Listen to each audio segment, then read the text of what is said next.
नमस्कार साथियों। चौहान राजवंश से जुड़े हुए पीवाईक्यू या एमसीक्यू हम पढ़ रहे थे, उनको हम हल करने का प्रयास कर रहे थे। पिछली कक्षा में हमने कुछ आपके पीवाईक्यू और एमसीक्यू हल किया है। अब इस सांबर के चौहान वंश के जो बचे हुए जो पीवाईक्यू और एमसीक्यू है, उनको हम हल करने का प्रयास इस कक्षा में करेंगे। इस प्रश्न में आपके लिखा हुआ है, गलत कथन को छांटिए। कुछ यहाँ पर आपके कथन दिए गए हैं और उन कथनों में से हमें पढ़ना है और जो गलत कथन है उस कथन को हमें चुनाव करना है। पहला कथन देखिए विद्यार्थियों, दुर्लभ राज प्रथम प्रतिहार शासक वत्सराज के सामंत थे। ये कथन आपके बिल्कुल राइट हो जाएगा। हम सब जानते हैं जो सांबर के चौहान थे, ये सांबर के चौहान अपने प्रारंभिक काल में गुर्जर प्रतिहारों के अधीनस्थ शासक थे, एक प्रकार के सामंत थे। और जो गुर्जर प्रतिहारों की जो आपकी जालोर शाखा है, उस जालोर शाखा में शासक हुए थे वत्सराज, और वत्सराज के सामंत की भूमिका आपके चौहान शासक दुर्लभ राज प्रथम निभाई थी। तो जो पहला कथन है वो आपके बिल्कुल सही हो जाएगा। दूसरा कथन देखिए विद्यार्थियों, सिंह राज ने तोमर वंश के शासक सलवान को पराजित किया। आपके चौहान वंश में शासक हुए थे सिंहराज, जो चौहानों के प्रथम स्वतंत्र शासक माने गए हैं। और इन्होंने दिल्ली में स्थापित एक वंश है तोमर वंश, और इस तोमर वंश के जो शासक है सलवन, इसको परास्त करने का कार्य किया है। तो ये दूसरा कथन भी आपके सही हो जाएगा। तीसरा कथन देखिए विद्यार्थियों, किन्सरिय ताम्रपत्र में सिंहराज को तर्क शास्त्र का ज्ञाता कहा गया है। आधुनिक जो परबसर का क्षेत्र है, और उस परबतसर के क्षेत्र में एक आपके दान ताम्रपत्र मिला हुआ है या दान पत्र अभिलेख मिला हुआ है, जिसको अपन बोलते हैं किन्सरिया ताम्रपत्र अभिलेख। और इस अभिलेख में चौहान वंश के शासक सिंहराज को तर्क शास्त्र का ज्ञाता कहा गया है, मर्मज्ञ कहा गया है। तो ये तीसरा कथन भी आपके सही हो जाएगा। चौथा कथन देखिए विद्यार्थियों, हर्षनाथ मंदिर विग्रहराज सेकंड के समय बनकर पूर्ण हुआ। ये कथन विद्यार्थियों आपके गलत हो जाएगा, क्योंकि हम सब जानते हैं विद्यार्थियों, जो हर्षनाथ मंदिर है उसको प्रारंभ करने का श्रेय जहां पर आपके गुवक को दिया जाता है, वहीं उसे समाप्त करने का श्रेय, उसे पूर्ण करवाने का श्रेय आपके सिंहराज को दिया जाता है। तो यहां पर आपके जो चौथा कथन है वो गलत हो जाएगा। तो जो आपके राइट आंसर है वो आपके 3 है यहां पर। इस प्रश्न को देखिए विद्यार्थियों, गोपीनाथ शर्मा ने किस शासक के काल को चौहानों के साम्राज्य निर्माण का काल कहा है? जब हमने चौहानों का इतिहास पढ़ा था तो हमने कहा था कि उनके जितने भी शासक हैं, उन सभी शासकों को हम 3 आपके ग्रुप में पढ़ते हैं। जो वासुदेव चाहमान से लेकर विद्यार्थियों, वासुदेव चाहमान से लेकर पृथ्वीराज प्रथम, यहां तक जितने भी चौहान वंश के शासक हुए हैं, उनको बोलते हैं विद्यार्थियों चौहान शक्ति का आरंभ का काल। इनको बोला जाता है चौहान शक्ति के आरंभ का काल। पृथ्वीराज प्रथम के बाद जो अगले शासक बने थे विद्यार्थियों अजयराज, और अजयराज से आपके चौहान शक्ति के साम्राज्य के निर्माण का काल प्रारंभ होता है। और जब चौहानों के जो अंतिम शासक हुए थे आपके पृथ्वीराज तृतीय, उस काल को हम चौहानों का चरमोत्कर्ष काल, संघर्ष का काल और पतन का काल कहते हैं। इस बारे में हमने विस्तार से आपके क्लास में पढ़ दिया है। तो यहाँ पर आपके प्रश्न पूछा गया है विद्यार्थियों, गोपीनाथ शर्मा ने किस शासक को चौहानों के साम्राज्य निर्माण का काल कहा है? तो यहाँ बात एकदम आपकी क्लियर होगी। जो अजयराज है, पृथ्वीराज प्रथम के बाद शासक बने अजयराज जी, उनके काल को चौहानों के साम्राज्य निर्माण का काल कहा जाता है। और ये कहने वाले कौन है? आपके गोपीनाथ शर्मा। हर्षनाथ मंदिर का निर्माण किस चौहान शासक ने आपके शुरू करवाया था? अब देखिए विद्यार्थी, यहाँ पूछा है किसने आपके शुरू करवाया है। अभी हम पिछले आपके एमसीक्यू में इस बात को पढ़ चुके हैं कि जो आपके चौहानों के शासक हुए थे आपके गुवक प्रथम, गुवक प्रथम ने जो सीकर के हर्षनाथ मंदिर है उसका निर्माण शुरू करवाया, और चौहान वंश के शासक जो सिंहराज है, उन्होंने आपके हर्षनाथ मंदिर को आपके पूर्ण करवाया। तो ये बिल्कुल सरल सा प्रश्न है और इसका उत्तर भी हमने यहाँ पर देख लिया है। उचित कथन का चुनाव कीजिए। 4 कथन है आपके सामने, और इन चारों कथनों में से जो सही कथन का समूह है उसको अपन को चुनना है। विग्रहराज सेकंड ने चालुक्य शासक मूलराज प्रथम को हराया। दूसरा कथन देखिए, बड़ोच में इन्होंने आशापुरा माता का मंदिर बनवाया। 973 हर्षनाथ अभिलेख विग्रहराज सेकंड का है। ये चौहानों के प्रथम स्वतंत्र शासक है। तो यहाँ पर जो पहला कथन बिल्कुल सही है, विग्रहराज सेकंड ने चालुक्य शासक मूलराज प्रथम को परास्त किया था। हम सब जानते हैं कि जो चौहानों का लंबे समय तक चालुक्यों से संघर्ष रहा था। जो चालुक्य गुजरात काठियावाड़ क्षेत्र में शासन कर रहे थे, इनके बीच में काफी लंबे समय तक आपके संघर्ष रहा था। और विग्रहराज सेकंड ने ही मूलराज प्रथम को हराने के बाद में भड़ोच गुजरात में आशापुरा माता का मंदिर बनवाया था। जो 973 का हर्षनाथ अभिलेख है सीकर का, ये हर्षनाथ अभिलेख आपके विग्रहराज सेकंड का है। तो ये तीनों कथन आपके सही होगी। अंत में देखिए, चौहानों के प्रथम स्वतंत्र शासक है, ये बात आप गलत हो गई। हम सब जानते हैं चौहानों के जो प्रथम स्वतंत्र शासक थे वो सिंहराज थे। तो चौथा कथन गलत है, इसमें पहले वाले 3 कथन सही है। तो जो पहला ऑप्शन उसमें पहला, दूसरा, तीसरा आपके ऑप्शन दिया हुआ है, तो यहाँ पर ऑप्शन ए राइट आपके हो जाएगा। हर्षनाथ मंदिर के लिए क्षेत्रचर और संकरक गांव किस शासक ने दान किए थे? बिल्कुल एक आपका अच्छा सा प्रश्न है विद्यार्थी। यहाँ पर हर्षनाथ मंदिर जिसको हम बार बार पढ़ रहे हैं, गुवक प्रथम ने शुरू किया था, सिंहराज ने इसको पूर्ण करवाया था, लेकिन इस मंदिर के निर्वाह के लिए क्षेत्रचर और संकरक नामक दो गांव है, वो दान देने का काम विग्रह सेकंड ने किया था। तो इसका उत्तर सही हो जाएगा ऑप्शन 4 विग्रह सेकंड। अजमेर के जो सांबर के अधिकांश शासक किस पंथ के अनुयायी थे? जैन, बौद्ध, शैव या वैष्णव? बिल्कुल सरल सा प्रश्न नहीं हो रही है, आरपीसी और अधीनस्थ बोर्ड की कई परीक्षा में पूछा गया सवाल है। तो अजमेर के जो सांबर के अधिकांश शासक हैं वो आपके शैव मत के अनुयायी है। शैव मत का मतलब हो गया जो भगवान शिव के अनुयायी होते हैं, भगवान शिव की आराधना करते हैं, उनको शैव कहा जाता है, और अधिकांश शासक आपके शैव मत के अनुयायी थे। चौहान वंश से जुड़े कथनों पर विचार कीजिए। फिर से 4 कथन आए हुए हैं और हमें सही कथन के ग्रुप को चुनना है। पहला कथन देखिए विद्यार्थियों, दुर्लभ राज सेकंड ने तोमर वंश से रसोसन क्षेत्र जीता। किनसरिया ताम्रपत्र इन्हीं के काल में जारी हुआ है। महमूद गजनवी के विरुद्ध बने संघ में शामिल थे। गोविंद राज ने महमूद गजनवी को परास्त किया। तो यहाँ पर 4 कथन है और इन चारों कथनों की अगर हम व्याख्या करें तो पहले कथन को देखिए, चौहान शासक दुर्लभ राज सेकंड ने तोमर वंश के शासकों को पराजित करके रसोसन क्षेत्र जीता। ये बात बिल्कुल सही है। दुर्लभ राज सेकंड ने तोमर वंश के शासकों को परास्त करके आधुनिक हरियाणा में एक स्थान है आपके रसोसीतन, उसको जीतने का कार्य किया है। जो परबसर का किनसरिया ताम्रपत्र है, उसमें ये जो किनसरिया ताम्रपत्र जारी हुआ था वो जारी आपके दुर्लभ राज सेकंड के समय हुआ था। महमूद गजनवी के विरुद्ध बने संघ में शामिल थे। अधिकांश राजपूताना शासकों ने महमूद गजनवी का आपके सामूहिक रूप से मिलकर उनका सामना करने के लिए आनंदपाल के नेतृत्व में एक संगठन बनाया गया था, और उस आनंदपाल के नेतृत्व बने संगठन में आपके ये दुर्लभ राज सेकंड शामिल हुए थे। और अंत में देखिए विद्यार्थियों, गोविंद राज ने महमूद गजनवी को परास्त किया, आपके जो प्रबंध कोश ग्रंथ है। और इसी प्रकार से एक आपके इतिहासकार है फरिश्ता, इन दोनों ने इस बात का उल्लेख किया है कि चौहान शासक गोविंद राज ने जो आक्रमणकारी थे तुर्की महमूद गजनवी, उनको परास्त किया है।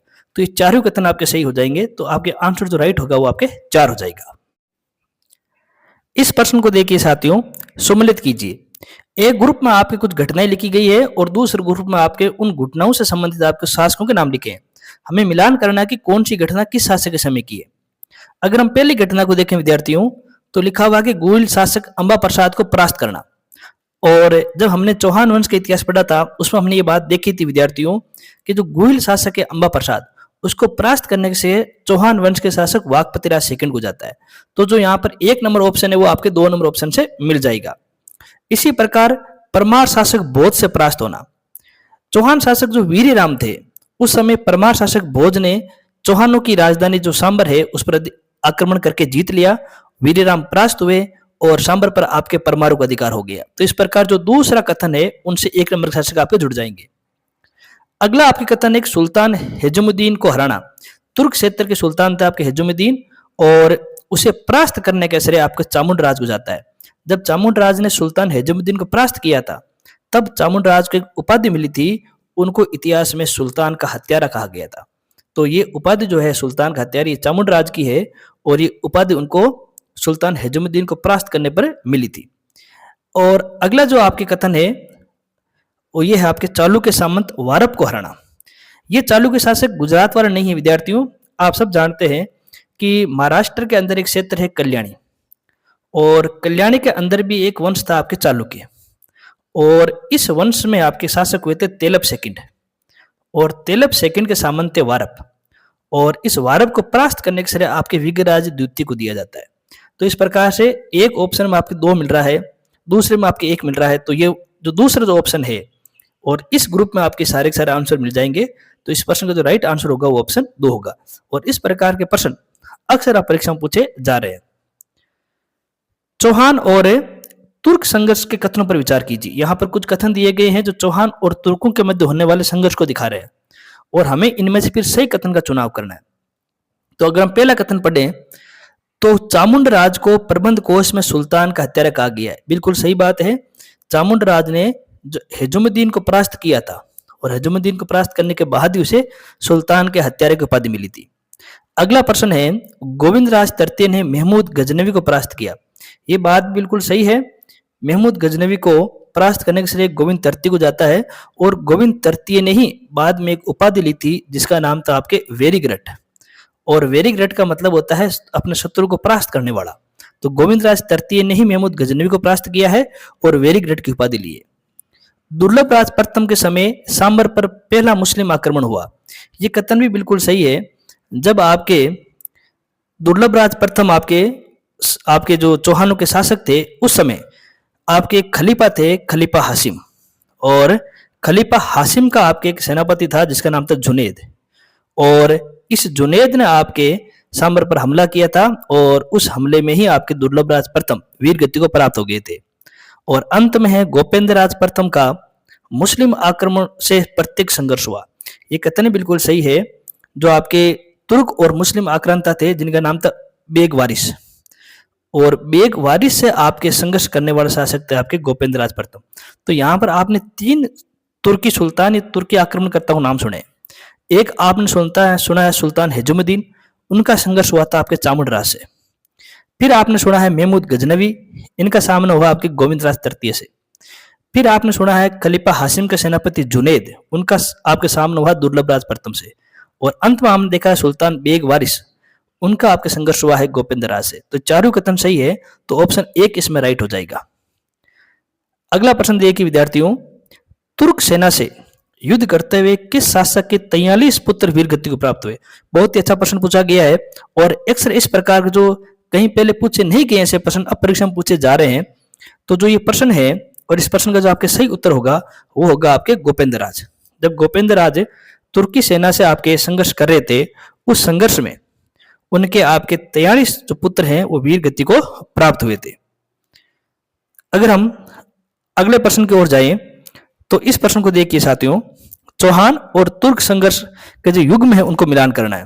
एक तरफ वही आपके सुल्तानों के नाम लिखे हुए हैं, और एक तरफ उनसे संघर्ष करने वाले चौहान शासकों के नाम दिए गए हैं, और इनमें से अधिकांश चीज हमने पढ़ ली है। जैसे सुल्तान शाहबुद्दीन, अब सुल्तान शाहबुद्दीन से संघर्ष करने वाले जो चौहान शासक थे वे चौहान शासक थे दुर्लभ राज तृतीय। इसी प्रकार जो आपके सेनापति जुनेद अभी हमने पढ़ा था, और सेनापति जुनेद ने आपके सामना किया था दुर्लभ राज प्रथम का, और दुर्लभ राज प्रथम इस युद्ध में वीर गति को प्राप्त भी हुए थे। सुल्तान हेजुमुद्दीन, इनका सामना करने वाले थे चामुंडराज, और इनसे सामना करने के बाद भी इनको सुल्तान का हत्यारा कहा गया था। सेनापति बगुलिसा, इनका सामना करने वाले थे पृथ्वीराज प्रथम, और पृथ्वीराज प्रथम ने बगुलिसा को परास्त किया है, इसलिए पृथ्वीराज प्रथम को तुर्क सेना का विजेता कहा गया। ये उपाधि आपके पृथ्वीराज प्रथम ने ली है। जिस प्रकार सुल्तान का हत्यारा जो आपकी उपाधि है चामुंडराज की है, उसी प्रकार तुर्क सेना का विजेता आपकी पृथ्वीराज प्रथम की है। तो सब एक दूसरे से मिल रहे हैं। तो यहाँ पर अगर हम राइट आंसर देखेंगे तो 1 हो जाएगा, और ये बिल्कुल अच्छा सा प्रश्न है, और ऐसे प्रश्न अब आपकी परीक्षा में पूछे जा रहे हैं। अगला प्रश्न देखिए विद्यार्थियों, प्रतापगढ़ अभिलेख में किस चौहान शासक को प्रतिहारों के लिए संकट मोचक कहा गया है? बड़ा ही अच्छा प्रश्न है, और हम सब जानते हैं कि चौहानों में एक शासक हुए थे जिनका नाम था गुहक सेकंड। गुहक सेकंड ने अपनी जो बहन है जिसका नाम है कलावती, इस कलावती का विवाह मिहिर भोज से करवाया था, अर्थात भोज प्रथम से करवाया था। और इन्हीं के विवाह के बाद में प्रतापगढ़ लेख में गुहक सेकंड के लिए कहा गया है कि गुहक सेकंड ने कई बार भोज की आपके विभिन्न आक्रमण के समय सुरक्षा की है, उनके लिए सुरक्षार्थ कार्य किया है, प्रतिहार का कार्य किया है, और इसलिए गुहक द्वितीय के लिए कहा गया है कि प्रतिहारों के लिए आपके संकट मोचक थे। बार बार गुहक द्वितीय ने आपके प्रतिहारों का सहयोग किया जब जब उन पर विदेशी आक्रमण हुए। अगला प्रश्न देखिए साथियों, उसके आक्रमणों से कर्नाटक राजा चापलूसी करता है, लाठ नरेश अपने दरबार का दरवाजा खुला रखता है, चोल नरेश कांपने लगते हैं, ये कथन किस चौहान शासक के लिए कहे गए हैं? देखिए पहले विद्यार्थियों, जो काव्यात्मक शैली में वर्णन किया गया है, यह वर्णन हमें नयन चंद्र सूर्य के ग्रंथ हमीर महाकाव्य में मिलता है। और जो ये काव्यात्मक वर्णन किया गया है, यह आपके सिंह राज के लिए किया गया है। सिंह राज के लिए माना गया है कि उसकी सेना इतनी विशाल थी, जो कर्नाटक क्षेत्र के राजा उसकी चापलूसी करते थे। लाट प्रदेश अर्थात जो गुजरात के राजा हैं, वो हमेशा सिंह राज के लिए अपने दरबार के दरवाजे खुले रखते थे। चोल नरेश जो तमिलनाडु के आसपास थे वो कांपने लगते थे। इस प्रकार काव्यात्मक शैली में सिंहराज की विजयों का उल्लेख हमीर महाकाव्य में करने का प्रयास किया गया है। अब यह प्रश्न देखिए साथियों, चौहान और चालुक्य संघर्ष से जुड़ा हुआ है। चौहान चालुक्य संघर्ष से जुड़े कथनों पर विचार कीजिए। ये चारों कथन आपको दिए गए हैं और आपको इनमें से जो सही कथन है उसका चुनाव करना है। पहला कथन देखिए विद्यार्थियों, विग्रहराज सेकंड ने मूलराज को पराजित कर चौहान चालुक्य संघर्ष की नींव डाली। बिल्कुल हम पढ़ चुके हैं, गुजरात में चालुक्य के शासक मूलराज थे और उनको परास्त विग्रहराज सेकंड ने किया है और इसी युद्ध से चौहान और चालुक्यों के बीच संघर्ष की शुरुआत हुई। दूसरा कथन है, दुर्लभ राज तृतीय ने कर्ण को पराजित किया। ये कथन बिल्कुल सही है। जब दुर्लभ राज तृतीय सांबर के चौहानों के शासक थे तो उन्होंने वापिस चालुक्य शासक कर्ण को आपके पराजित किया था। तीसरा कथन देखिए, विग्रहराज तृतीय ने 2000 चालुक्यों की मौत की घाट उतार दिया। इस घटना के पीछे तर्क ये दिया गया है कि विग्रहराज तृतीय ने आपके तुर्क आक्रमणों से बचने के लिए एक संगठन बनाया था और उस संगठन में समस्त राजपूत शासक आपके शामिल हुए थे, लेकिन जो चालुक्य वंश शासक है उस समय कर्णी था, उसने इस संगठन में शामिल होने से इनकार कर दिया था। इसलिए विग्रहराज सेकंड ने आपके कर्ण पर हमला किया। कर्ण इस युद्ध में पराजित हुए और विग्रहराज तृतीय ने इसी युद्ध में 2000 से अधिक चालुक्यों को मौत की घाट उतार दिया था। तो ये कथन भी सही है। पृथ्वीराज प्रथम ने पुष्कर पर हमला करने वाले 7 से चालुक्य सैनिकों की हत्या करवा दी। ये कथन भी सही है। जब आपके सांबर के चौहान पृथ्वीराज प्रथम थे उस समय पुष्कर को लूटने के लिए 700 चालुक्य आए थे और उन 700 चालुक्यों की हत्या करवाने का जो श्रेय है पृथ्वीराज प्रथम को दिया जाता है। तो यहाँ चारों कथन आपके सही हैं, तो ऑप्शन जो 4 है वो आपके राइट हो जाएगा। निम्नलिखित में से कौन सी उपाधि पृथ्वीराज प्रथम की है? देखिए कुछ उपाधि दी गई है और आपको बताना कि इनमें से कौन सी उपाधि चौहान शासक पृथ्वीराज प्रथम की है। पहली उपाधि शाकंभरीनाथ, दूसरी है परम भट्टारक महाराजाधिराज परमेश्वर, फिर है आपके तुर्क सेना के विजेता और अंत में आपके सुल्तान का हत्यारा। शाकंभरीनाथ पृथ्वीराज प्रथम की उपाधि है क्योंकि उनका अधिकार था शाकंभर पर, हम कह सकते हैं सांबर क्षेत्र पर। परम भट्टारक महाराजाधिराज परमेश्वर की उपाधि भी इन्होंने ली है क्योंकि उनका क्षेत्र काफी व्यापक हो चुका था। इसके बाद में तुर्क सेना का विजेता, ये उपाधि भी इन्हीं की है क्योंकि इन्होंने एक आपके जो सुल्तान है तुर्क सुल्तान बगुली शाह उसको परास्त किया था। तो ये तीसरी उपाधि इनकी हो गई। चौथी उपाधि आपके सुल्तान का हत्यारा, ये उपाधि हम अभी पढ़ चुके हैं, ये चामुंड राज की है, ना कि आपके पृथ्वीराज प्रथम की। तो जो 1 और 2 और 3 उपाधि है वो पृथ्वीराज प्रथम की है और जो तीनों ऑप्शन आपको ए में मिलता है तो इसका राइट आंसर हो जाएगा 1। पृथ्वीराज प्रथम की सांस्कृतिक उपलब्धियों पर विचार कीजिए और विचार करने के बाद बताना कि कौन सा कथन इसमें राइट है। पहला है जीर्ण माता अभिलेख इनसे संबंधित है। दूसरा है सोमनाथ जाने हेतु यात्रियों के लिए विश्राम स्थल बनाए। रणथंभौर जैन मंदिर हेतु स्वर्ण कलश प्रदान किया। यह उपरोक्त सभी। जो जीर्ण माता अभिलेख है रेवा से शिखर वाला, वो आपके कहते हैं कि पृथ्वीराज प्रथम के समय जारी हुआ था। तो पहला कथन बिल्कुल सही हो गया। गुजरात के सोमनाथ मंदिर में यात्रियों को जाने के लिए उन्होंने जगह जगहों पर विश्राम स्थल बनाए, तो ये कथन भी बिल्कुल आपके सही है। रणथंभौर में जो जैन मंदिर है वहां पर स्वर्ण कलश प्रदान करने का कार्य भी पृथ्वीराज प्रथम ने किया है। तो इस प्रकार से तीनों कथन सही है, तो जो ऑप्शन 4 है वो राइट हो जाएगा। एक आप देखिए विद्यार्थियों, स्वर्ण कलश की यहाँ पर 2 घटनाएं होती है। एक जो आपकी घटना है उसको आप ध्यान रखेंगे, ऐसी एक घटना आपके जो पृथ्वीराज प्रथम के समय हुई है, इसी प्रकार की एक घटना समय हुई है जब उन्होंने पार्श्वनाथ मंदिर को आपके स्वर्ण कलश आपके भेंट किया था। तो स्वर्ण कलश भेंट करने वाली आपकी घटनाएं 2 बार होती है, तो इसका आंसर जो सही होगा वो आपके 4 हो जाएगा। सही क्रम का चुनाव कीजिए। यहां पर आपको चारों ऑप्शनों में अलग अलग क्रम में 4 आपके शासकों के नाम लिखे हुए हैं और आपको बताना कि जो सही क्रम है वो कौन सा है। देखिए पहले हमें देखिए आपको क्रम दिया हुआ है वीर्यराम, वीर्यराम के बाद चामुंडराज, चामुंडराज के बाद में दुर्लभराज थर्ड और इनके बाद में विग्रहराज थर्ड। जो अगला आपको ऑप्शन दिया गया है वो है वीर्यराम, उनके बाद पृथ्वीराज प्रथम, फिर दुर्लभराज थर्ड, फिर विग्रहराज थर्ड। तीसरे में अन्नाजी, फिर चामुंडराज, फिर दुर्लभराज थर्ड, फिर विग्रहराज थर्ड। चौथे ऑप्शन में वीर्यराम, फिर चामुंडराज, फिर दुर्लभराज थर्ड और फिर वाकपति राज। और अब आपको बताना है कि इनमें से जो सही आंसर है वो कौन सा है। जो ऑप्शन 1 है वो आपके राइट हो जाएगा। जब हम चौहान शासकों के इतिहास में पढ़ रहे थे तो हमने वहां पर इस बात को भली बात पढ़ लिया था कि पहले वीर्यराम शासक बनते हैं, वीर्यराम के बाद में चामुंडराज शासक बनते हैं, चामुंडराज के बाद में ही आपके जो दुर्लभराज थर्ड है वे शासक बनते हैं और दुर्लभराज थर्ड के बाद में आपके विग्रहराज थर्ड आपके शासक बनते हैं। तो जो ऑप्शन फर्स्ट है वो आपके राइट हो जाएगा। इस प्रश्न को देखिए विद्यार्थियों, चौहान वंश की शाखाओं की स्थापना किस क्रम में हुई? जब हम चौहान शासकों का इतिहास पढ़ रहे थे तो हमने चौहानों की सांबर शाखा पढ़ी है, सांबर के बाद में नाडोल शाखा पढ़ी है, नाडोल के बाद हमने अजमेर के चौहान पढ़े हैं, रणथंभौर के चौहान देखे हैं, फिर जालोर के चौहान देखे हैं। लेकिन अब आपसे सवाल पूछ रहा है कि सबसे पहले किस शाखा की स्थापना हुई। तो यहाँ पर आपको 4 ऑप्शन दिखाई दे रहे हैं, इनमें से राइट कौन सा है। तो अगर हम थोड़ा सा आपके आंकड़े की ओर जाएं तो हमें पता है कि 551 ईस्वी सन में सबसे पहले सांबर में आपके चौहान राजवंश की स्थापना हुई थी, 551 में। फिर आपके 960 में लक्ष्मण चौहान ने आपके नाडोल के अंदर चौहान वंश की स्थापना की थी। इसके बाद में आपके 1182 के अंदर कीर्तिपाल ने जालोर में चौहान वंश की स्थापना की थी। और फिर हम देखते हैं 1194 में गोविंद राज ने रणथंभौर में चौहान वंश की स्थापना की थी। तो सबसे पहले जो आएगा वो सांबर, सांबर के बाद आएगा आपके नाडोल, नाडोल के बाद आपका आएगा जालोर, और जालोर के बाद आपका आएगा रणथंभौर। तो यहाँ पर जो ऑप्शन थर्ड है वो बिल्कुल आपके सही हो जाएगा, जिसमें सबसे पहले सांबर दिखाया गया है जो 551 में है, वासुदेव चाहमा ने स्थापना की थी। फिर नाडोल जो 960 में है, लक्ष्मण चौहान ने स्थापना की थी। फिर जालोर जो 1182 में है, कीर्तिपाल ने स्थापना की थी। और अंत में रणथंभौर जो 1194 में है, आपके गोविंद राज ने स्थापना की थी। इस प्रश्न को देखिए साथियों, अजयराज की सैनिक उपलब्धियों से जुड़े कथनों पर विचार कीजिए और गलत कथन को आपको छांटना है। ये जो आपके प्रश्न है ये अजयराज से जुड़ा हुआ है और उनकी सैनिक उपलब्धियों से जुड़े कुछ कथन दिए गए हैं। जो ये 4 कथन है और उन कथनों में से आपको गलत कथन को छांटना कि गलत कथन कौन सा है। पहला कथन देखिए विद्यार्थियों, मालवा के सेनापति सुलहन को परास्त किया। जो आपके मालवा क्षेत्र है, मालवा क्षेत्र के एक शासक थे, उनका नाम था आपके नरवर्मन।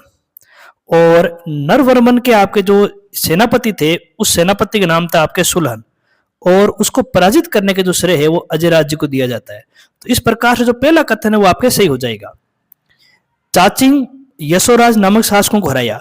जब हम अजयराज जी के बारे में पढ़ रहे थे तब हमने ये बात पढ़ी थी कि सुलहन को परास्त करने के बाद में उसी समय अजयराज जी ने चाचिंग और यशोराज नामक शासकों को परास्त किया था, और आधुनिक बयाना जिसको प्राचीन काल में श्रीपंत बोलते हैं उसको भी उन्होंने जीता था।